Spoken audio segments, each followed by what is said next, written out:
So we're heading toward the Ossington neighborhood, which has changed a lot over the years. It traditionally had a lot of Vietnamese immigrants and businesses. And this restaurant we're going to right now, Golden Turtle, has been there for almost 3 decades in its current location. Golden Turtle is known for having a really excellent bowl of beef pho, and I can't wait to try the food there.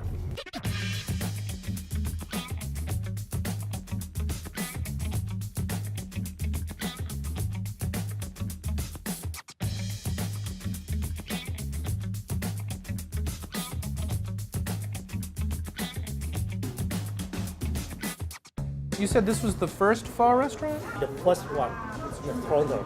The first owner they opened on 1978. But how did you get involved? I worked for the restaurant, and when he's sick, he told me when he died, I take the award for the restaurant and keep the Golden Turtle forever. So you have to keep this restaurant forever? Yeah, for me and for my kids too. So you must have really grown up in the restaurant. I mean, Most of the restaurant wait staff is family, either my cousin, myself, my brother, my mom and dad. And then the kitchen staff is usually my aunts and my uncles that are in there. We also have a restaurant in Vietnam. oh, you do? Yes. What's it called? The same Golden Turtle. Golden Turtle.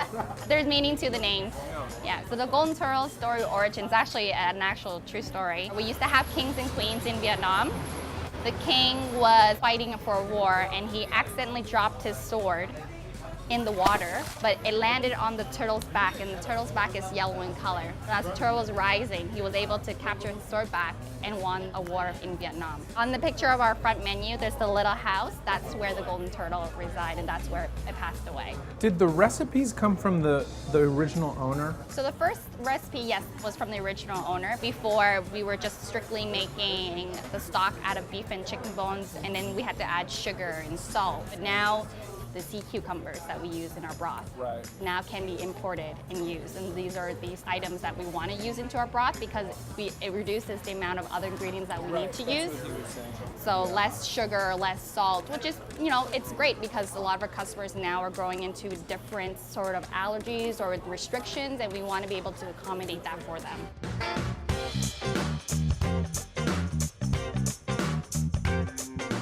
Look at this feast. Fresh spring roll. Just like eating a nice salad.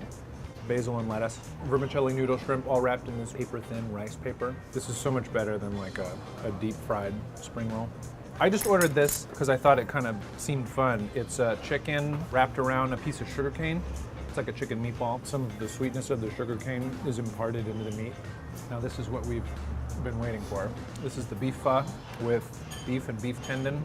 That kind of gooey, gelatinous beef tendon. This is a broth made with beef and chicken stock, and then add the vermicelli noodles, the beef tendon, and then just smother it in herbs. Basil, bean sprouts, green onion, white onion. And small dish for the sauce. You mix the two sauce together, and you cut the meat, dip in the sauce. And dip the meat in the sauce. Yes. Okay. So this is great. I'm really getting step-by-step instruction on how to eat this stuff. So I'm going to take a piece of beef out, and he recommended dipping it in this mixture of sriracha and hoisin, which is kind of like Chinese barbecue sauce. It's kind of like a sticky, sweet sauce. We'll eat that. And that's really good. That's like a little bit of a smoky, kind of a soybean tomatoey flavor, and then it's got a real kind of heat to it. Let's get into the soup. I love the fresh herbs.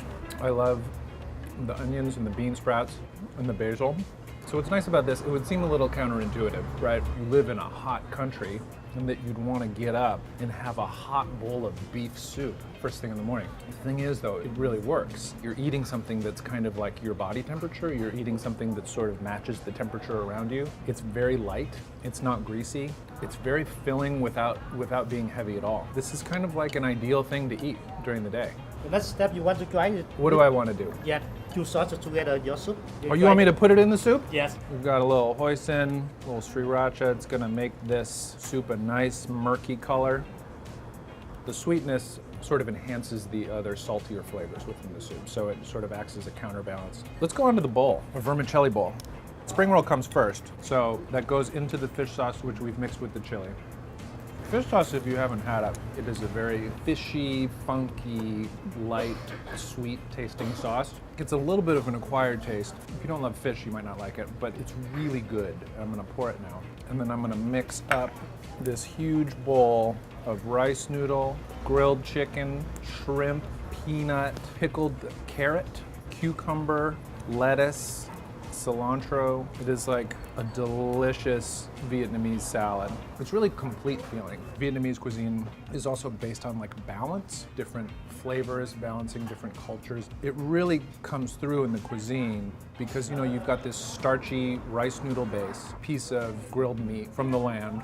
You've got a piece of meat from the sea, and then you've got this fish sauce. You've got this spicy from the chili, and then it's also got a wonderful green salad aspect of the different herbs and vegetables. What else would you need to add to this? You've really covered sort of every base as far as like ticking off your culinary boxes. So to sum up, Vietnamese food, it really is perfect in so many ways. It's all about balance. It's all about being sort of light and fresh, gives you fuel to get through your day. At the same time, I think Vietnamese cuisine is among the more healthier cuisines, very basic ingredients from the earth, and yet it has all of the satisfying elements that you want. If you love noodles, there's noodles, and if you love meat, it's there. And if you love fresh herbs, that's there as well. And frequently they're all mixed together. So you're sort of getting everything that you want in one cuisine and frequently in one dish. And so, you know, for that reason, Vietnamese is certainly among my favorite types of food. I really hope you enjoyed this episode of Dining on a Dime from Golden Turtle Restaurant in Toronto, Canada. If you'd like to watch more, please click here. Do you like a bird nest? Yeah. Yes. I made a sale. I get 10% on that one bird's nest.